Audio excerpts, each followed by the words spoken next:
गुप्ता निवास में आज खूब चहल पहल हो रही थी। और हो भी क्यों ना, घर की सबसे छोटी और सबसे लाडली बेटी नव्या की शादी जो हो रही थी। आज नव्या गेहुआ रंग, भूरी आंखें, गोल चेहरा, कमर तक आते उसके लंबे घने बाल और उसकी वो प्यारी सी स्माइल, बहुत सुंदर थी नव्या। वो एक बैंक में नौकरी करती थी। उसकी बड़ी बहन की शादी 6 साल पहले हुई थी और उसके बड़े भाई की शादी 2 साल पहले हुई थी और अब बारी थी नव्या की शादी की। अरेंज मैरिज हो रही थी उसकी और वो अपनी शादी से बहुत खुश थी। एक मिडिल क्लास फैमिली अपनी बेटी की शादी में जितना खर्च कर सकते हैं उससे कहीं बढ़कर कर रहे हैं। नव्या के पापा, चलो चलो बारात घर चलो, आप सब यहाँ बैठे रहेंगे तो वहाँ बारात का स्वागत कौन करेगा। सुधीर अपने घर आए हुए सभी मेहमानों से कहते हैं। अपर्णा, नव्या की माँ, ओहो, आप खामखा परेशान हो रहे हैं, अभी बहुत टाइम है, सब हो जाएगा। धीरे धीरे शाम हुई। सभी मेहमान बारात घर की ओर प्रस्थान हुए और बाकी घर वाले भी। नव्या और उसकी बहन तो ब्यूटी पार्लर से सीधा वहीं आने वाले थे। कुछ देर बाद शादी की सारी तैयारियां हो गई थी। नव्या भी तैयार होकर अब आ गई थी। लाल जोड़ा, हाथों में चूड़ा, गहरी रची मेहंदी, दुल्हन का श्रृंगार, किसी अप्सरा से कम नहीं लग रही थी वो। अपर्णा तो उसे देखते ही उसकी नज़र उतार देती है। नव्या को एक अलग कमरे में बिठा दिया जाता है। उसकी सहेलियां भी उसके साथ थीं और खूब हंसी ठिठोली हो रही थी। थोड़ी देर में खूब धूम धमाके के साथ बारात आती है। क्रीम कलर की शेरवानी में अक्षय दूल्हा बहुत जच रहा था। आतिशबाजियों की एक लड़ी सी लग जाती है आसमान में। नव्या के दिल की धड़कनें बढ़ी हुई थीं। अक्षय चौखट पर खड़ा है और नव्या की बहन सुनीता ने उसका रास्ता रोक रखा है और वो अपना नेक मांग रही है। हंसी खुशी यह रस्म पूरी होती है। अपर्णा अक्षय की आरती उतारती है। उसके बाद अक्षय अंदर आता है। चारों तरफ खुशियाँ ही खुशियाँ नज़र आ रही थीं। अक्षय के दोस्त, भाई काफ़ी खर्चा किया है तेरे ससुर ने तो, लगता है खूब मालदार पार्टी है। अक्षय इतराते हुए, तो तुम्हारा भाई भी कुछ कम नहीं है, मेरे जैसा लड़का इन्हें ढूंढने से भी नहीं मिलता। वो सामने लगी शानदार स्टेज पर बैठते हुए बोलता है। खैर, कुछ देर बाद नव्या को जयमाला के लिए बुलाया जाता है। दुल्हन के जोड़े में सजी नव्या धीरे धीरे चलती हुई स्टेज की तरफ बढ़ रही है। अक्षय उसे ही देख रहा था। नव्या एक नज़र उठाकर उसकी तरफ देखती है और अक्षय को अपनी तरफ देखता पाकर वो शर्माकर पलकें झुका लेती है। अगले ही पल वे स्टेज के पास थी। अक्षय अपना हाथ बढ़ाकर उसका हाथ थाम लेता है और उसे स्टेज पर लेकर आता है। जैसे ही नव्या स्टेज पर आती है तो उन दोनों के ऊपर गुलाब की पंखुड़ियाँ बरसने लगती हैं और सब लोग तालियां बजाते हैं। नव्या कितनी खुश है ये तो उसके चेहरे से ही पता चल रहा था। जयमाला का टाइम हो रहा था। अक्षय धीरे से नव्या से, तुमने तो कभी सपने में भी नहीं सोचा होगा कि मेरे जैसा लड़का तुम्हें लाइफ पार्टनर के रूप में मिलेगा। कुछ ज़्यादा ही घमंड से बोल रहा है वो। नव्या को उसकी ये बात बिल्कुल अच्छी नहीं लगती, पर उस वक्त वो चुप रह जाती है। चलो चलो, जयमाला का टाइम हो गया है, नव्या की बहन स्टेज पर आते हुए बोलती है। अक्षय, नव्या से तुम्हारे घर वाले कितने खुश लग रहे हैं ना, क्यों तुम्हारे नहीं है क्या? नव्या भी जवाब दे देती है। अक्षय, ओह, तुम तो बुरा मान गई। खैर ये सब छोड़ो, अपने पापा से कहो कि जयमाला की रस्म तभी होगी जब मुझे एक चमचमाती कार मिलेगी, वरना भूल जाओ इस शादी को। लास्ट मिनट पर अक्षय अपनी शर्त नव्या के सामने रखता है। ये सुनकर नव्या को एक धक्का लगता है और वो हैरानी से उसकी तरफ देखती है। ये तुम क्या कह रहे हो? ऐसा कैसे हो सकता है? पहले ही मेरे पापा बहुत खर्चा कर चुके हैं, फिर बाइक भी तो दे रहे हैं ना। वो गाड़ी देना हम लोगों के बस का नहीं है। नव्या धीरे धीरे उससे बोल रही थी ताकि कोई और उसकी बात न सुन पाए। अक्षय, बाइक तो आजकल ऐरा गैरा दे रहा है, कम से कम तुम लोगों को मेरी रेपुटेशन का तो ख्याल करना चाहिए ना। मल्टीनेशनल कंपनी में जॉब करता हूँ मैं, मुझे बाइक गिफ्ट करते हुए तुम लोगों को शर्म नहीं आती? नव्या को गुस्सा आ जाता है। ओह, तो तुम मल्टीनेशनल कंपनी में काम करते हो तो खुद क्यों नहीं खरीद लेते गाड़ी? यूँ भिखारी क्यों बने हो? तुम्हारी हिम्मत कैसे हुई मुझे भिखारी बोलने की? एक तो पहले भी एक बार तुम्हारी सगाई टूट गई थी, ये जानते हुए भी मैं तुमसे शादी कर रहा हूँ, एहसान कर रहा हूँ तुम लोगों पर। वो थोड़ा ज़ोर से बोलता है। यह सुनकर नव्या एक बार फिर टूट जाती है। अगर पहले उसकी सगाई टूटी थी तो इसमें उसकी कोई गलती नहीं है ना, वो लड़का ही गलत था। नव्या को बहुत घबराहट होने लगती है। उसकी नज़र अपने पापा पर पड़ती है, जो कि भाग भाग कर काम कर रहे थे। सोच क्या रही हो नव्या, जल्दी अपने पापा से कहो, वरना। नव्या की आंखों के आगे अंधेरा छाने लगता है। एक बार पहले जो हुआ वो आज फिर से होने जा रहा था। ये देखकर नव्या घबरा जाती है। वो बात संभालते हुए, देखो अभी के लिए शांत हो जाओ, मैं बाद में पापा से कह दूंगी। यह सुनते ही अक्षय को गुस्सा आ जाता है और वो एकदम से अपने सर से सेहरा उतार कर फेंक देता है। वह नव्या से कहता है कि तुझे एक बार में बात समझ में नहीं आती। मैंने बोला ना, गाड़ी मिलेगी तो ही शादी होगी। इतनी सी बात तेरे समझ में नहीं आ रही है क्या? वो बहुत ज़्यादा बदतमीज़ी से बोलता है। शोर सुनकर सभी लोग उस तरफ देखने लगते हैं। नव्या के घर वाले जल्दी से स्टेज पर आ जाते हैं। सुधीर, क्या बात है दामाद जी, क्या हुआ? अक्षय, मुझे अभी इसी वक्त एक ब्रांड न्यू कार चाहिए, तभी शादी होगी वरना नहीं। यह सुनकर हर कोई हैरान रह जाता है। सुधीर तो बहुत परेशान हो गए थे, बाकी सब भी शॉक्ड थे। खासकर जो बाराती आए थे वो आपस में, ये अक्षय पागल हो गया है क्या? ऐसी बात थी तो पहले बताता, अब लास्ट मिनट में खुद ही मार खाएगा और हमें भी खिलाएगा। सब लोग अक्षय को समझाने की कोशिश करते हैं पर कोई फ़ायदा नहीं। अक्षय ज्यों का त्यों अपनी बात पर अड़ा हुआ था और साथ साथ वो नव्या को बुरा भला भी बोलने लगा कि एक तो पहले भी इस लड़की की सगाई किसी और से हुई थी, फिर भी चलो मैंने इस बात को नज़रअंदाज कर रहा हूँ, वरना मुझे कोई शौक़ नहीं किसी का झूठा खाने का। के बारे में इतनी गलत बात सुनकर उसका भाई तैश में आ जाता है और वो लपक कर अक्षय का गिरेबान पकड़ लेता है और उसे पीटना शुरू कर देता है। अक्षय के घर वाले उसे बचाने की कोशिश करते हैं पर सब बेकार। मौका देखकर कुछ बाराती तो खिसक लेते हैं और जो बचे थे उन सबको भी बंद कर लिया जाता है और तबीयत से सबकी कुटाई होती है। माहौल कुछ ज़्यादा बिगड़ता हुआ देखकर कोई पुलिस को फ़ोन करता है।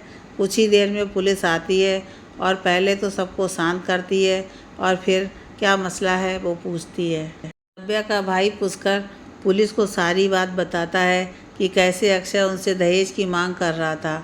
अक्षय, जो कि मार खाकर अधमरा पड़ा था, पुलिस वाले उसे गिरेबान से पकड़ते हुए, क्यों बे, दहेज की मांग करता है, वो भी सरेआम? अक्षय, ये तो मेरा हक है, इसमें दहेज कहाँ से आ गया? वहाँ बैठी कुछ औरतें, देखो तो कितना लालची है। अच्छा हुआ जो शादी होने से पहले ही इसकी सच्चाई सामने आ गई, वरना क्या होता हमारी नव्या का। उनमें से एक, अरे नव्या, ये नव्या कहाँ गई? ये लड़की नज़र नहीं आ रही है कहीं? कुछ उल्टा सीधा ना कर ले, वो औरत घबराते हुए बोलती है। तब तक अक्षय और उसके घरवाले को पुलिस पकड़ कर ले जाती है। सुधीर और पुष्कर भी उनके पीछे जाते हैं। कुछ मेहमान भी जाते हैं अपना फ़र्ज पूरा करने। अरे नव्या को ढूंढो, कहाँ गई वो? एक अफरा तफरी मच जाती है चारों तरफ। सब जल्दी से नव्या को ढूंढने लगते हैं। तभी नव्या की भाभी कामनी की नज़र मंडप के पास बैठी नव्या पर पड़ती है, जो कि ज़मीन पर बैठी एक टक बिखरे हुए मंडप को देख रही थी।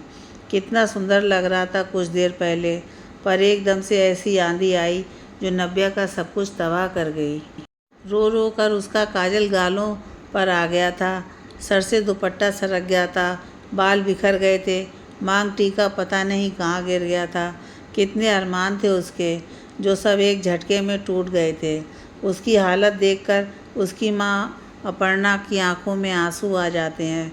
वो जल्दी से उसके पास जाकर उसे अपने सीने से लगा लेती हैं।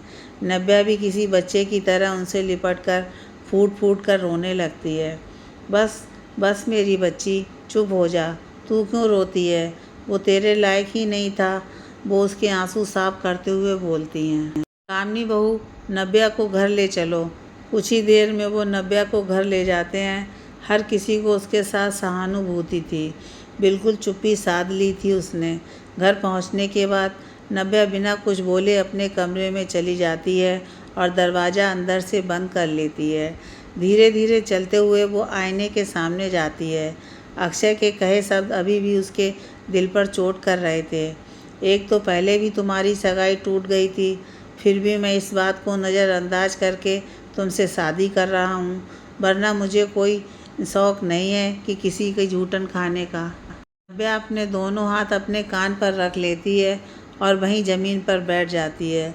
उसे याद आता है कि पहले उसकी सगाई रोहित के साथ हुई थी, पर वो सही नहीं था। चलो मिलने तक तो ठीक था, पर वो नव्या को बहाने से छूने की कोशिश करता था और नव्या के मना करने पर मुंह बना लेता था और कहता था कि मुझसे क्या शर्माना, मैं तो तुम्हारा होने वाला पति हूँ ना। पर नव्या का दिल नहीं मानता था। उसने धीरे धीरे रोहित से मिलना कम कर दिया। फिर हद तो तब हो गई जब रोहित ने उससे अपनी नग्न फ़ोटो भेजने को कहा। यह सुनकर नव्या शॉक्ड रह गई। उसे समझ आ गया कि रोहित बिल्कुल अच्छा लड़का नहीं है। उसने बिना देर किए ये बात अपनी माँ को बताई और इस रिश्ते के लिए ना कर दिया। अब इन सब में तो नव्या की कोई गलती नहीं ना। चलो वक्त बीता और ये बात आई गई हो गई, पर इस बिना गलती की सज़ा नव्या को किस तरह मिलेगी ये नहीं सोचा था उसने। एकदम से वो अपने गहने निकाल कर एक तरफ फेंक देती है, हाथों में पहना चूड़ा निकालने लगती है, होंठों पर लगी लिपस्टिक को अपने हाथ से साफ करने लगती है और हाथ में गहरी रची मेहंदी को आपस में रगड़ने लगती है कि किसी तरह से ये सब हट जाए।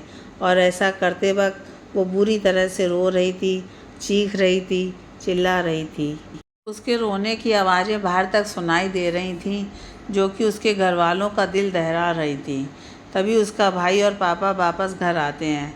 नव्या की चीखें सुनकर उसके पापा बुरी तरह टूट जाते हैं। बेटी की शादी टूटने का सदमा तो उन्हें पहले ही लग गया था, बाकी रही सही कसर नव्या की हालत ने उन्हें पूरी कर दी। बस एक प्राण नहीं निकले उनके, बाकी कोई कमी नहीं रह गई थी। वो भागकर नव्या के कमरे का दरवाज़ा पीटते हुए, नव्या मेरी बच्ची, मेरी बात तो सुन, अपने पापा की बात नहीं सुनेगी।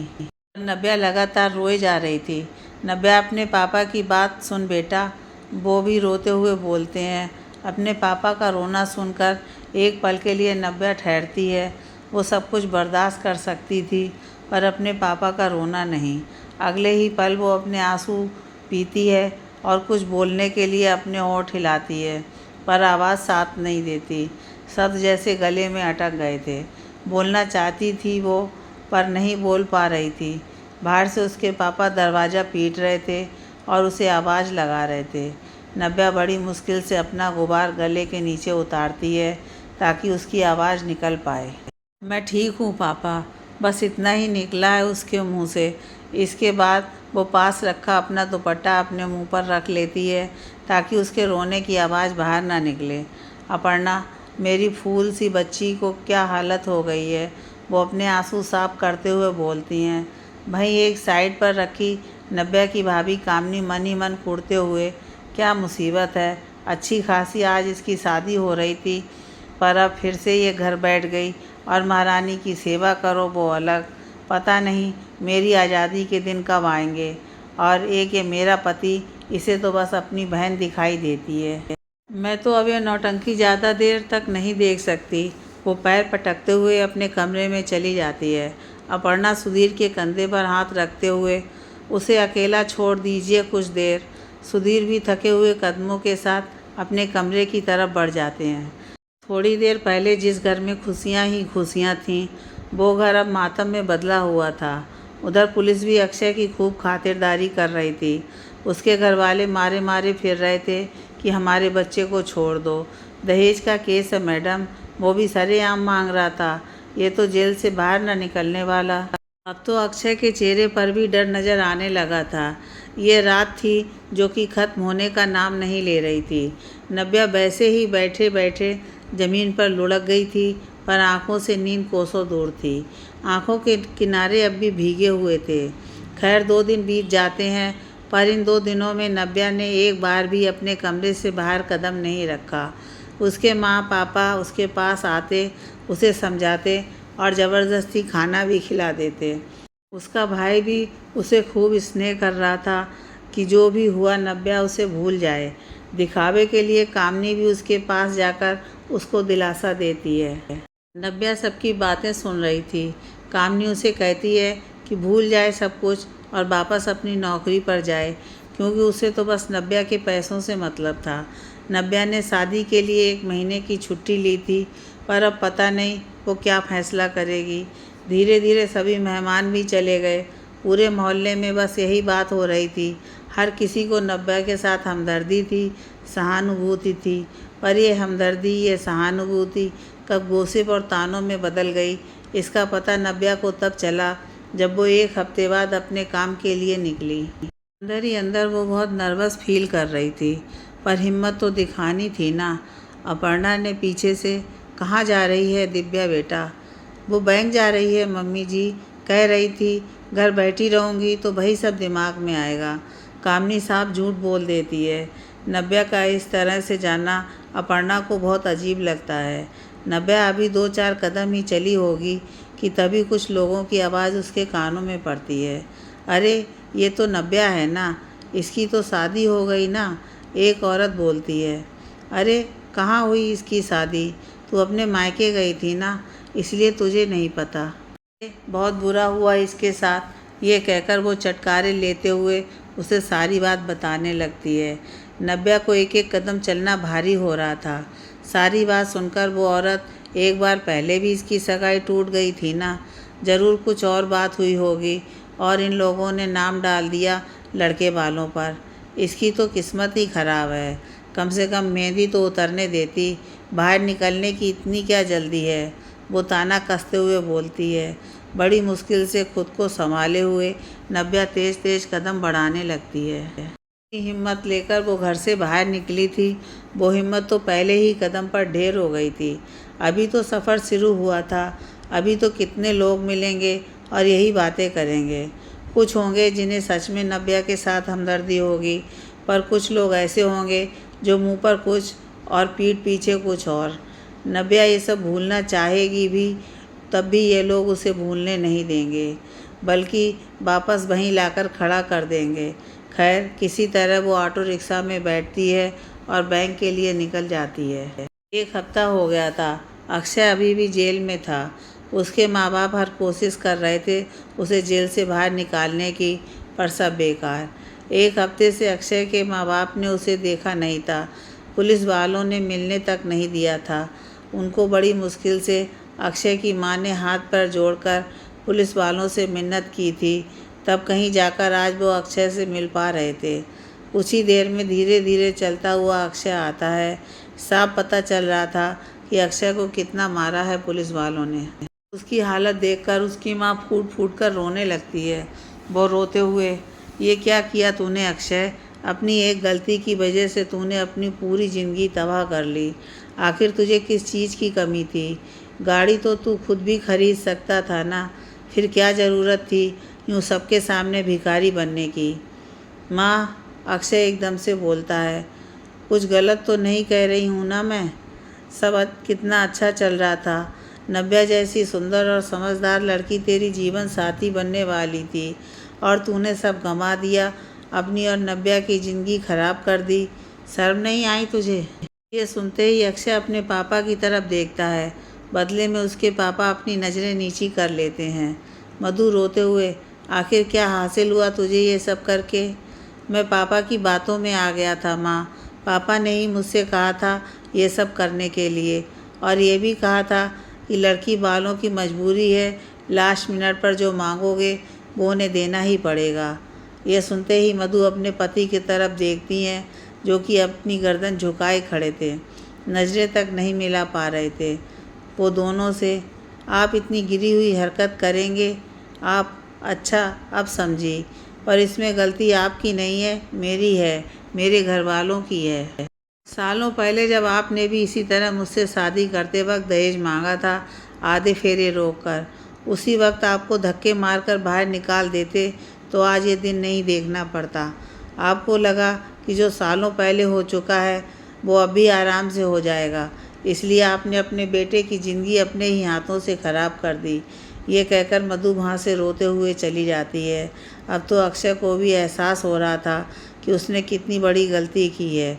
वो अपने पापा की तरफ देखता है जैसे शिकायत कर रहा हो। उसके पापा बिना उससे नज़रें मिलाए, तुम चिंता मत करो, मैं कुछ करता हूँ, तुम्हें जल्द बाहर निकालता हूँ, इतना कहकर वो वहाँ से चला जाता है। नव्या भी अब बैंक पहुँच गई थी। सैकड़ों विचार चल रहे थे उसके मन में। उन औरतों की बातें अभी तक उसके कान में गूंज रही थीं। मेहंदी तो हटने देती, इतनी क्या जल्दी थी घर से बाहर निकलने की। नव्या का दिल तो किया कि वो वापस घर चली जाए। अगले ही पल उसकी भाभी के शब्द उसे याद आ जाते हैं। ओ मैडम, उतरना नहीं है क्या? ऑटो वाला उसे आवाज़ लगाता है, जिससे नव्या होश में आती है। ऑटो वाले को पैसे देकर वो बैंक के अंदर जाने के लिए अपने कदम बढ़ाती है। एक हाथ की मुट्ठी कसी हुई थी और दूसरे हाथ में अपने पर्स को कसकर पकड़ रखा था। किसी तरह हिम्मत बटोरकर वो अंदर जाती है और वही होता है जो उसने सोचा था। पूरे स्टाफ की नज़र नव्या पर और साथ के साथ खुसर-फुसर। अरे ये नव्या इतनी जल्दी आ भी गई? इसने तो 1 महीने के लिए छुट्टी ली थी ना। अब शादी ही नहीं हुई तो किस बात की छुट्टी बेचारी, उसकी एक सहेली बोलती है। नव्या सबकी बातों को नज़रअंदाज करते हुए आगे बढ़ती है और अपनी जगह पर जाकर बैठ जाती है। वहीं पर खड़े 2 लड़के जो कि नव्या पर चांस मारते थे, पर नव्या उन्हें घास तक नहीं डालती थी। हाय, कहाँ तो इसके रातें रंगीन होने का टाइम आया था और कहाँ ये, इतना कहकर वो दोनों हंस पड़ते हैं। नव्या सबकी बातों को नज़रअंदाज करते हुए अपनी सीट पर जाकर बैठ जाती है। उनकी कई बातें नव्या को तीर की तरह चुभ रही थीं। वो उन लड़कों को जवाब देने ही वाली थी, तभी प्यून वहाँ आता है और नव्या को देखकर, अरे मैडम, आप इतनी जल्दी वापस आ गईं? शादी के बाद घूमने नहीं गईं? अब उस बेचारे को कुछ पता ही नहीं था तो उसने सीधे सीधे पूछ लिया। यह सुनकर वो दोनों लड़के और भी ज़्यादा हंसते हुए, अब शादी हुई होती तो घूमने जाती ना, शर्म आनी चाहिए तुम दोनों को। अब जो भी हुआ उसमें नव्या की क्या गलती? नव्या की एक सहेली उन लड़कों को लताड़ते हुए बोली, अरे तुम हम पर क्यों भड़क रही हो? अब हमें क्या पता किसकी गलती थी किसकी नहीं, हम तो वही बोल रहे हैं जो हमने सुना। अच्छा, तो क्या सुना तुमने? ज़रा मैं भी तो सुनूं। नव्या की सहेली दोनों को घूरते हुए बोलती है कि नव्या की पहले से सगाई हुई थी। यह बात लड़के को पता लग गई और उसने शादी करने से मना कर दिया और बदनामी के डर से इन लोगों ने दहेज का झूठा आरोप उस पर लगा दिया। यह सुनकर तो नव्या शॉक्ड रह जाती है। उसकी सहेली, हाँ, टूटी थी इसकी सगाई, जो कि इसने खुद तोड़ी थी। अब वो लड़का ही गलत था तो इसमें वो लड़के बीच में ही। ओहो, सारी दुनिया के गलत लड़के इसे ही मिल रहे हैं। भाई हद हो गई है ये तो। अच्छा इत्तेफाक है। ये कहते हुए वो दोनों फिर हंसने लगते हैं और उनके साथ कुछ और लोग भी। नव्या को लगता है सब उस पर हंस रहे हैं, जो कि वो बिल्कुल बर्दाश्त नहीं कर पा रही थी। लोगों का इस तरह हंसना सीधा उसकी मानसिकता पर असर करता है।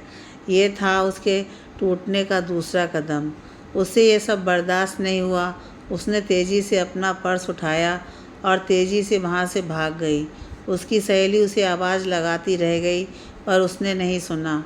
वो उन लड़कों की तरफ देखते हुए, सेम ऑन यू गाइज, पर उन लड़कों को रत्ती भर फर्क नहीं पड़ा।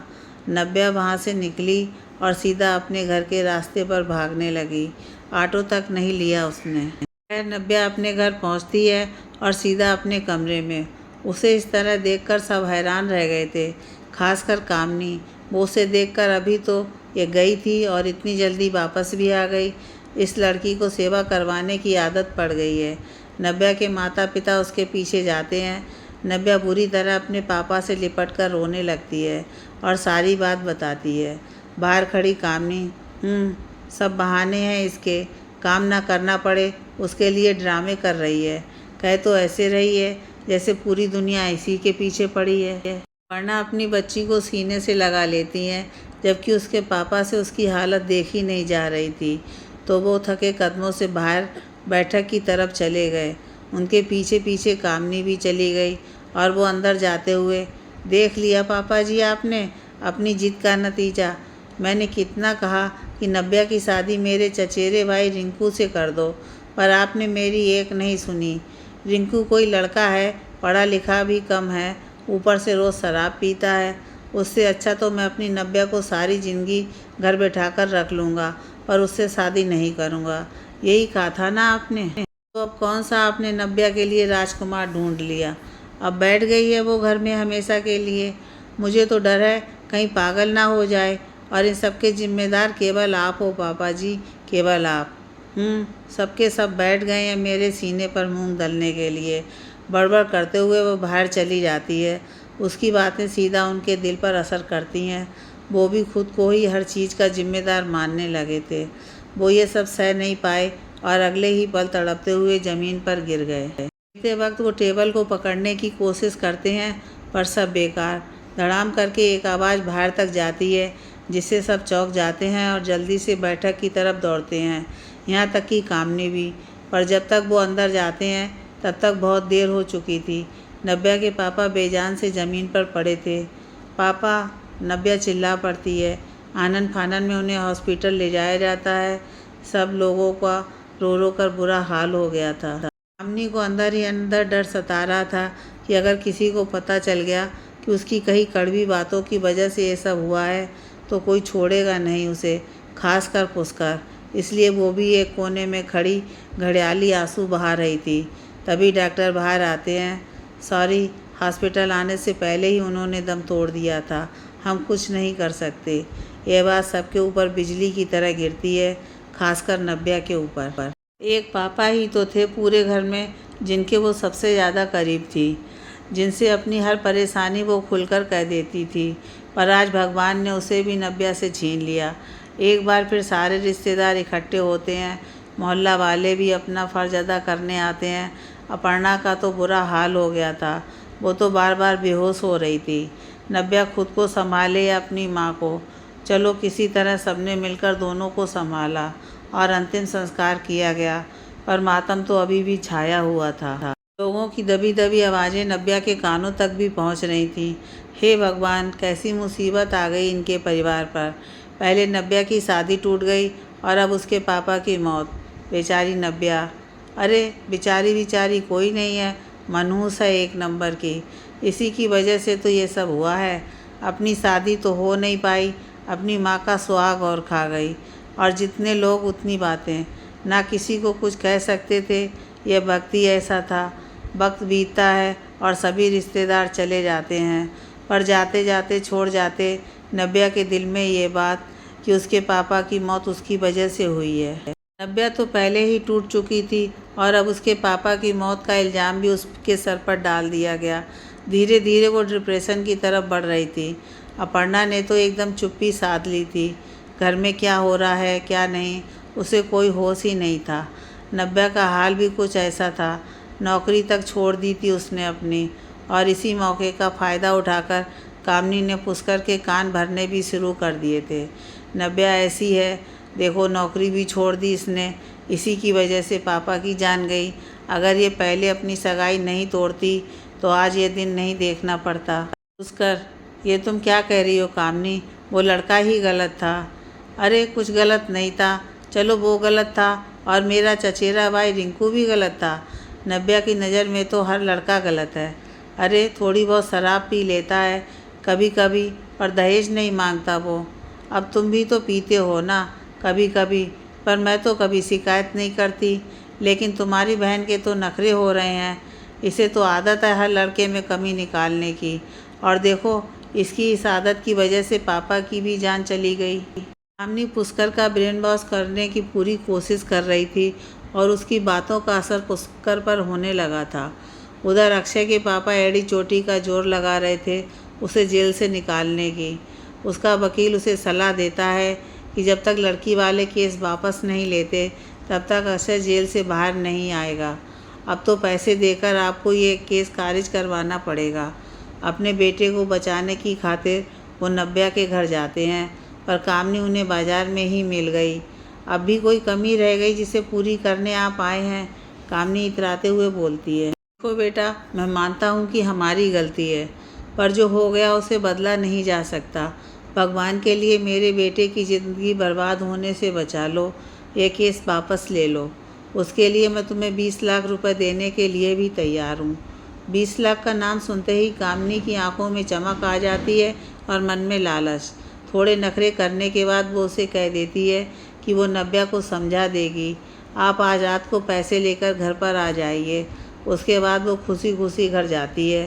पहले तो वो पुष्कर को अपने साथ शामिल करती है। फ्री का पैसा किसे बुरा लगता है। और पुष्कर तो पहले ही कामिनी के रंग में रंग चुका था। उसे भी कामिनी की बात सही लगती है। चलो, पुष्कर तो मान गया, अब बस नव्या को राजी करना है।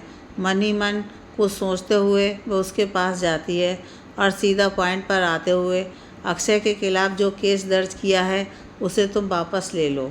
नव्या हैरानी से उसकी तरफ देखती है। ऐसे मत देखो मुझे, इसके बदले में वो 20 लाख रुपए दे रहे हैं। देखे हैं कभी तुमने 20 लाख? वैसे भी काम धंधा छोड़कर तुम घर पर बैठ गई हो। अब पुष्कर घर का खर्च चलाए या तुम्हारी ना हुई शादी का कर्जा उतारे, इसलिए जो कह रही हूँ उसे चुपचाप मान लो। इतना कहकर वो वहाँ से चली जाती है। देर रात को अक्षय के पिता उनके घर आता है पैसों को लेकर।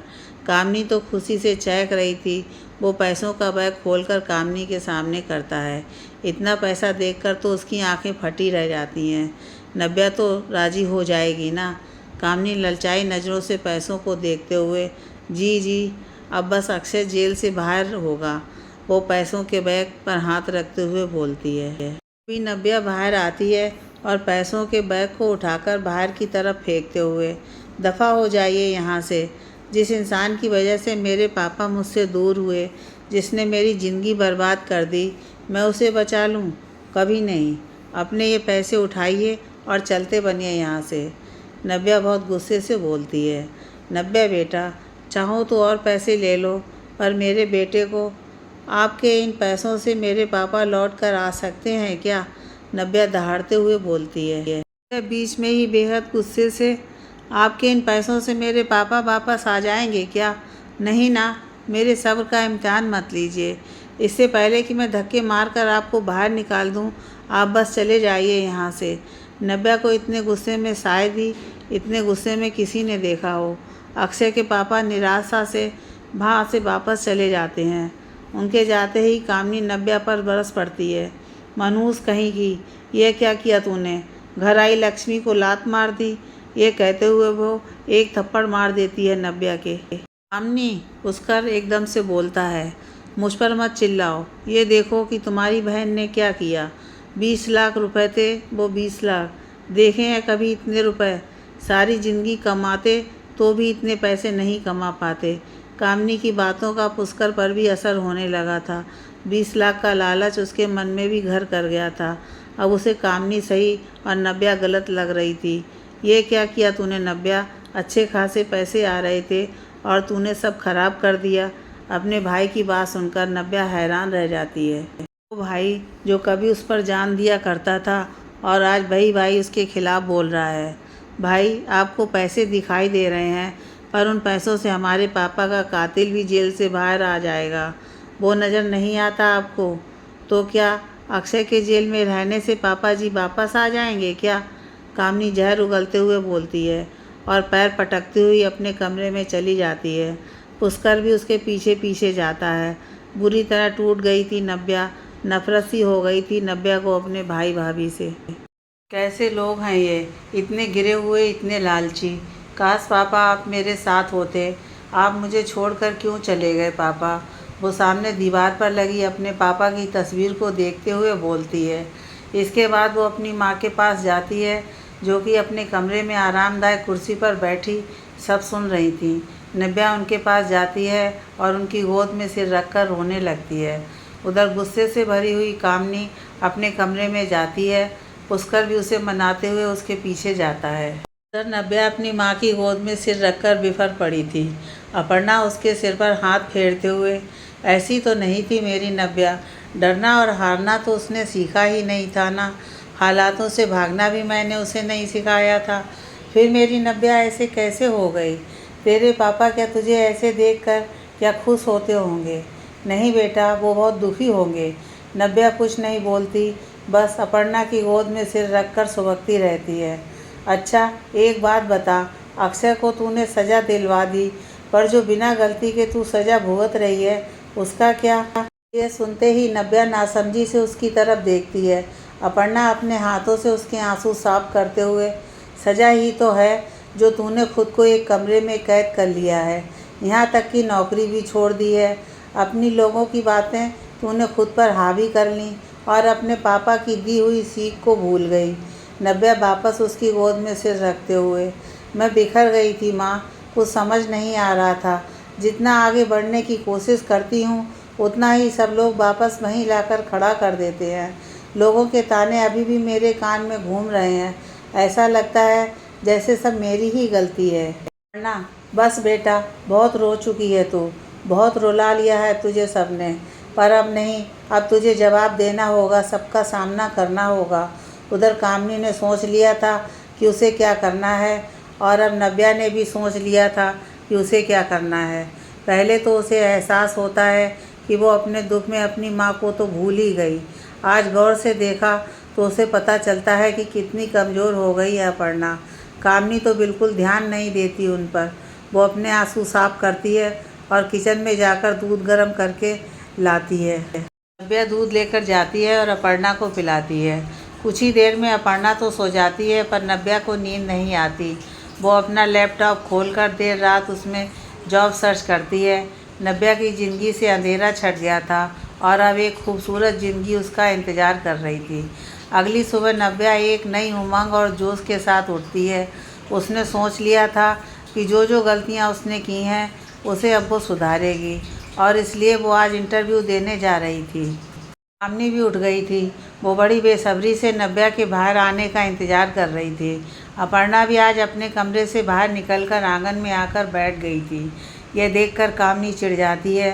कुछ ही देर में नव्या अपने कमरे से बाहर आती है। हल्के पीले कलर का चूड़ीदार, बालों की पोनी बनाई हुई, आंखों में हल्का सा काजल, होठों पर पिंक लिपस्टिक। अब लग रही है वो पहले वाली नव्या। उसे इस तरह देखकर तो कामनी के होश ही उड़ जाते हैं। इसे देखो कितना सच संवर कर निकली है, वो मन ही मन खींचते हुए बोलती है। ठीक उसी वक्त उसकी काम वाली बाई ममता आती है, जो काफ़ी सालों से वहाँ काम कर रही थी। तभी कामनी अपना नाटक शुरू कर देती है। अरे अरे भई रुक, कोई ज़रूरत नहीं है काम पर आने की, हमने काम नहीं करवाना अब। ये सुनकर ममता, क्या हुआ, मुझसे कोई गलती हो गई बीबी जी?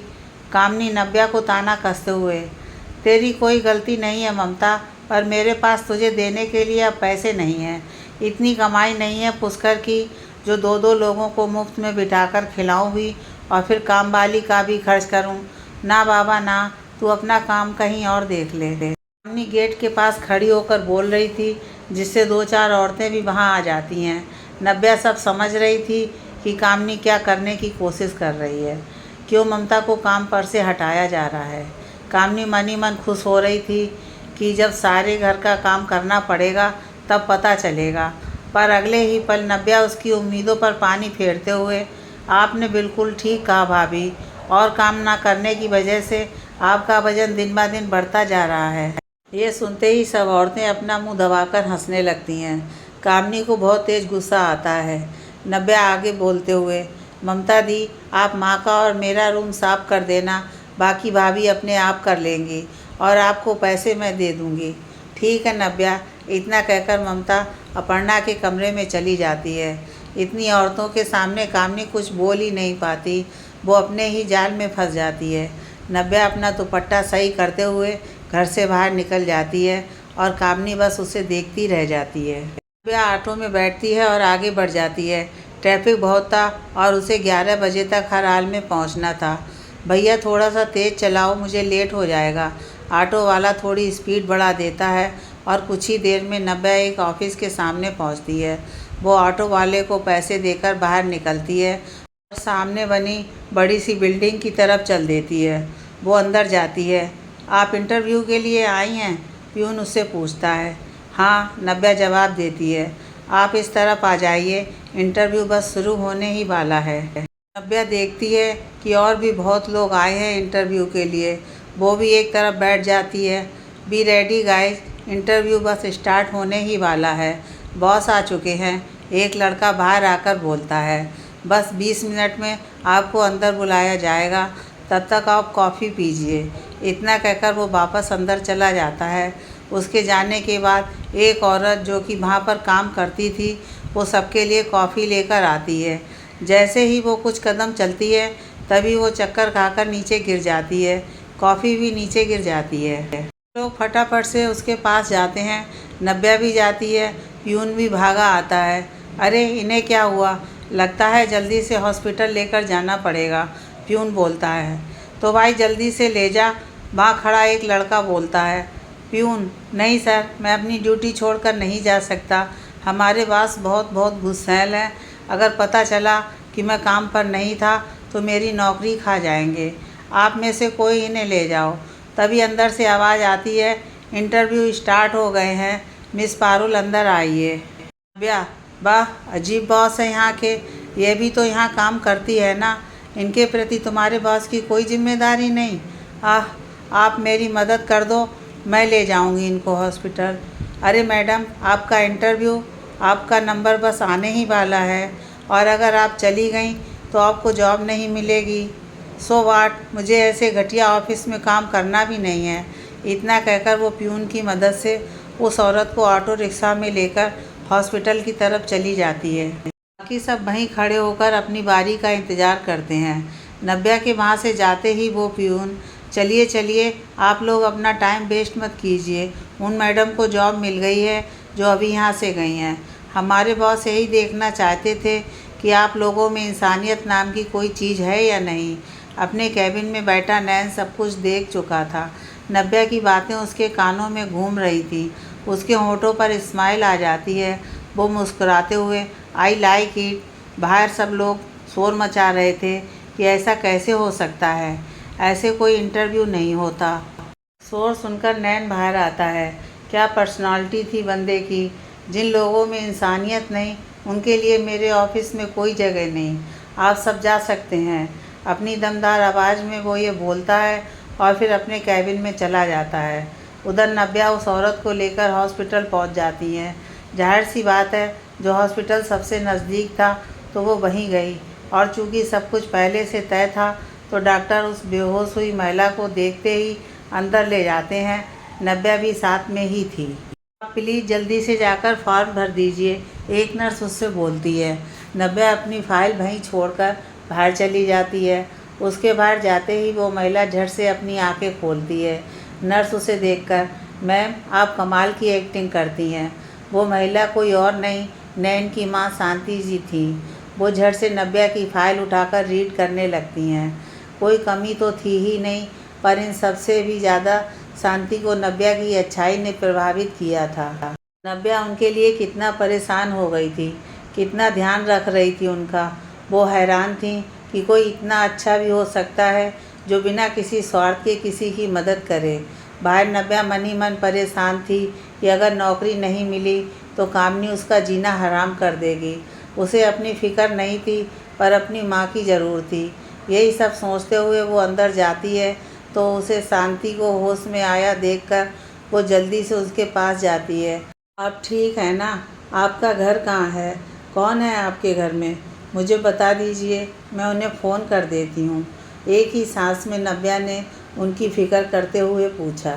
शांति के दिल पर एक बार फिर छाप छोड़ी नव्या ने, पर वो बस नाम की शांति थी, असल में तो वो पूरी शैतान थी।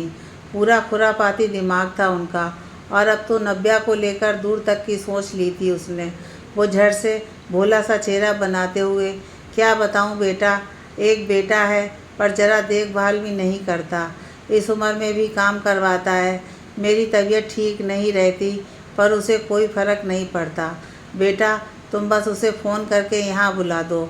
यह सुनकर नव्या को बहुत गुस्सा आता है।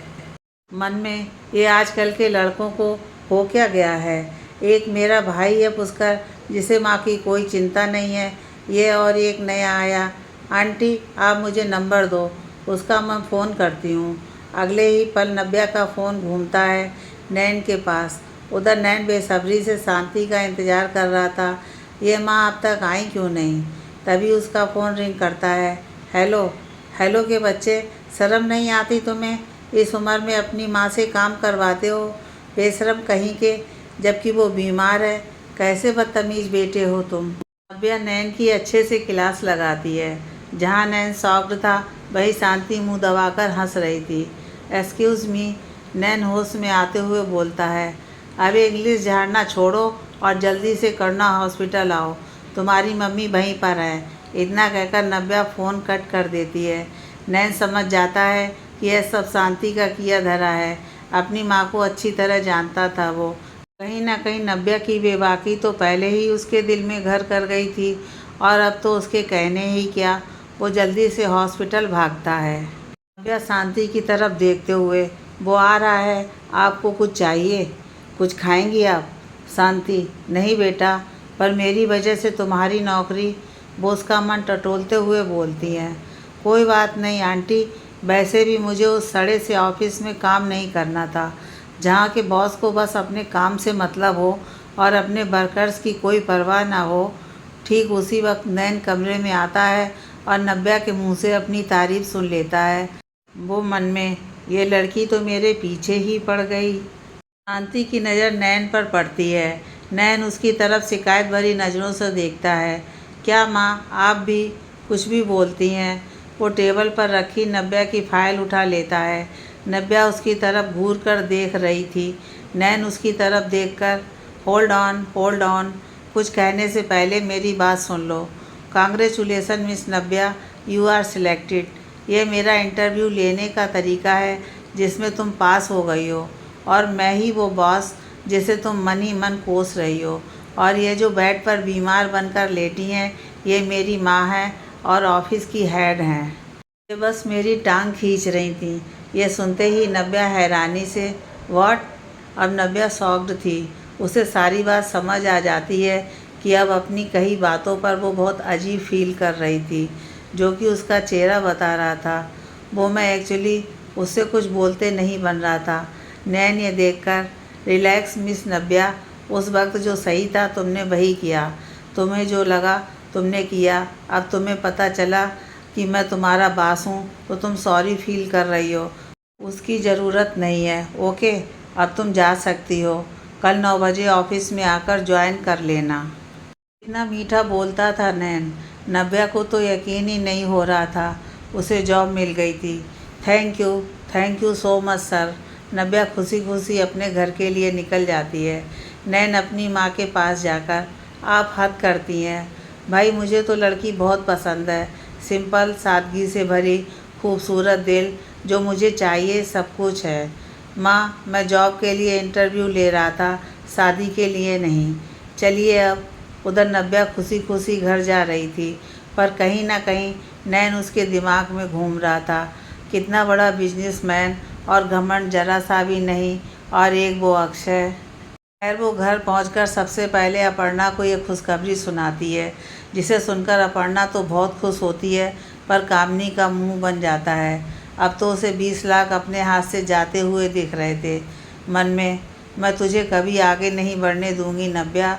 अगले दिन नव्या ऑफिस चली जाती है। अपना काम वो पूरी शिद्दत से करती है। उसका काम देखकर नैन काफ़ी इम्प्रेस होता है। शांति तो पहले ही उसे पसंद करने लगी थी। देखते देखते 1 महीना हो जाता है। 1 महीने में नव्या सारा काम संभाल लिया था, और कहीं ना कहीं नैन का दिल भी झुकने लगा था। नैन उसकी तरफ, पर नव्या को कोई एहसास नहीं। उसे तो बस अपने काम से मतलब था। नव्या पहले की तरह खुश रहने लगी थी। अगर कोई गलत बात बोलता तो तुरंत उसका मुंह बंद कर देती थी। अपर्णा भी पहले से खुश थी, पर यह देखकर कामनी बिल्कुल भी खुश नहीं थी। ऊपर से 20 लाख रुपए उसके हाथ से निकल गए थे। इस बात पर उसको अलग गुस्सा था। खैर, एक दिन ऑफिस में शाम हो रही थी और घर जाने का समय हो जाता है। नैन और शांति भी घर के लिए निकल रहे थे। वो दोनों अपनी गाड़ी में बैठे थे, तभी उनकी नज़र ऑटो का वेट कर रही नव्या पर पड़ती है। अरे नव्या, आओ, हम तुम्हें छोड़ देंगे। नव्या मना करती है, पर शांति उसकी एक नहीं सुनती। आखिर नव्या को उनके साथ बैठना ही पड़ता है। नैन की नज़रें मिरर में से उसी पर जा रही थीं, पर नव्या तो बस शांति के साथ बातें करने में बिजी थी। बस सर, यहीं रोक दीजिए, वो सामने मेरा घर है। नैन गाड़ी रोकता है और नव्या गाड़ी में से बाहर आती है। पर बातों बातों में वो अपना फ़ोन वहीं भूल जाती है। थैंक यू करने के बाद वो चली जाती है। जैसे ही वो अंदर जाती है तो हैरानी से आंखें फैल जाती हैं उसकी। कामनी उसके कमरे का सारा सामान निकाल कर स्टोर रूम में रख रही थी। पुष्कर एक साइड में आराम से खड़ा था। अरे अरे, ये क्या कर रहे हो? मेरा सामान कहाँ लेकर जा रहे हो? तेरा सामान स्टोर रूम में रख रहे हैं और आज से तू माँ के कमरे में रहेगी। तेरा कमरा हमने किराए पर दे दिया है। पर क्यों? नव्या चिल्ला पड़ती है। ज़्यादा चिल्लाने की ज़रूरत नहीं है नव्या, घर की हालत ठीक नहीं है और अभी तक तेरी शादी का कर्जा भी नहीं उतरा है, पुष्कर बोलता है। कामनी, हाँ वो शादी जो हुई भी नहीं, पैसा बर्बाद हुआ वो अलग। नव्या, पर ये मेरा कमरा है, आप ऊपर वाला कमरा दे दो। पुष्कर उस पर चिल्लाते हुए, ये क्या मेरा कमरा क्या लगा रखा है तूने? और लड़कियों के कौन से कमरे होते हैं? अपना ये मेरा कमरा शादी के बाद अपने घर जाकर करना, यहाँ तेरा कुछ नहीं है। नव्या की आंखों में आंसू आ जाते हैं। कामनी, वो भी अगर तेरी शादी होगी तो मुझे नहीं लगता कभी तेरी शादी होगी। जिसका 2 बार रिश्ता टूट गया हो उसे तो शादी के सपने देखने ही नहीं चाहिए। ये मनहूस तो पूरी ज़िंदगी हमारा खून पिएगी। कामनी के कड़वे बोल सुनकर नव्या का दिल बुरी तरह टूट जाता है। अपर्णा उसे अपने कमरे में ले जाती है। घर के दरवाजे पर खड़े नैन और शांति सब सुन चुके थे जो कि उसका फ़ोन देने आए थे, पर वो वहीं से वापस हो जाते हैं। नैन, कितनी गंदी तरीके से बात कर रही थी वो नव्या से, वो गुस्से से बोलता है। पर शांति के दिमाग में कुछ चल रहा था। अगले दिन नव्या बुझी बुझी सी ऑफिस आती है। उसे ऐसे देखकर नैन के दिल में एक टीस सी उठती है। नव्या किसी काम से उसके कैबिन में जाती है। नैन उसका फ़ोन उसके सामने रखते हुए, ये कल तुम गाड़ी में भूल गई थी। नव्या वो फ़ोन उठाते हुए, थैंक यू सर, इतना कहकर वो वहाँ से चली जाती है। शाम हो जाती है पर आज नैन ने एक बार भी नव्या को हंसते हुए नहीं देखा था। खैर, नव्या घर चली जाती है। नैन जल्दी से शांति के पास जाता है। माँ, मुझे आपसे बात करनी है। कुछ ही देर में नव्या घर पहुँच जाती है।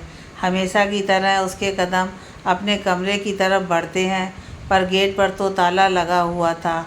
अपर्णा उसके लिए चाय लेकर आंगन में आती है। नव्या थकी हुई सी वहीं बैठ जाती है। क्या हम अंदर आ सकते हैं? पीछे से शांति की आवाज़ आती है। नव्या पीछे मुड़कर देखती है। नैन और शांति घर की चौखट पर खड़े थे और उनके हाथ में कुछ सामान भी था। आइए ना मैम, आइए ना सर, नव्या खड़े होते हुए बोलती है। कामनी भी अपने कमरे से बाहर आती है। घर के बाहर इतनी बड़ी गाड़ी देखकर उसकी आंखें फैल जाती हैं। आप यहाँ? नव्या हैरानी से बोलती है। माँ, ये मेरे बॉस हैं और ये उनकी माँ। बहन जी, हम आपसे आपकी अनमोल चीज़ मांगने आए हैं, शांति अपर्णा के गले लगते हुए बोलती है। अपर्णा, मैं समझी नहीं, भला मैं आपको क्या दे सकती हूँ? दे सकती हैं, आप हमें अपनी नव्या दे दीजिए प्लीज़। मैं अपने बेटे के लिए नव्या को मांगती हूँ और मैं तो शगुन लेकर आई हूँ। यह सुनते ही कामनी का सर घूम जाता है। नव्या हैरानी से नैन की तरफ देखती है। मैं तुम्हें पसंद करने लगा हूँ नव्या, और चाहता हूँ कि तुम ही मेरी जीवन साथी बनो। ये लगा कामनी को दूसरा झटका। ये आप क्या कह रहे हैं सर? ये नहीं हो सकता। इतना कहकर वो ऊपर छत पर चली जाती है। नैन शांति की तरफ देखता है। वो उसे उसके पीछे जाने का इशारा करती हैं। अपर्णा को भी कुछ समझ नहीं आ रहा था। कामनी मन में, इतने बड़े घर का रिश्ता नव्या के लिए, नव्या के तो भाग खुल जाएंगे, वो तो ऐश करने लगेगी, जो मैं बिल्कुल नहीं होने दूंगी। अभी इन लोगों को बताती हूँ इसकी सच्चाई। नव्या ऊपर जाती है और पीछे पीछे नैन भी। मेरी बात तो सुनो नव्या। नहीं सर, आप जो चाहते हैं वह नहीं हो सकता। क्यों नहीं हो सकता? I really. नव्या बीच में ही, क्योंकि आप मेरे बारे में कुछ नहीं जानते। आप नहीं जानते कि पहले भी मेरी शादी टूट चुकी है, पहले भी किसी ने मुझे छोड़ दिया था। नैन एकदम से उसके करीब जाकर बोल दिया, हो गई तसल्ली? मुझे कोई फ़र्क नहीं पड़ता, और अगर ये नहीं होता तो तुम मुझे कैसे मिलती? वो बेहद प्यार से उसके करीब जाते हुए बोलता है। इस तरीके से तो नव्या के कोई करीब नहीं आया था उसकी धड़कनें बढ़ जाती हैं। वो नैन की तरफ देखती है। उसकी आंखों में उसे अपने लिए प्यार ही प्यार नज़र आता है। नैन अपना हाथ उसके सामने करता है। थाम लो मेरा हाथ, वादा करता हूँ कि कभी तुम्हारा साथ नहीं छोड़ूंगा। अपर्णा, मैं आपके लिए चाय लेकर आती हूँ। इतना कहकर वो किचन में जाती है और मौका देखकर कामनी वहाँ आती है। कामनी, आप खड़ी क्यों हैं? बैठिए ना। ये तो बहुत अच्छी बात है कि आप हमारी नव्या के लिए रिश्ता लेकर आई हैं, पर कुछ बातें हैं नव्या के बारे में जो आपको पता होनी चाहिए। नव्या के बारे में जितना जानना है हम जान चुके हैं, पीछे से नैन बोलता है। कामनी पीछे मुड़कर देखती है। पीछे नैन खड़ा था, जिसने कसकर नव्या का हाथ पकड़ रखा था। कामनी तो जल भुनकर राख हो जाती है। अपर्णा रसोई में से मिठाई लेकर आती है और सबका मुंह मीठा करवाती है।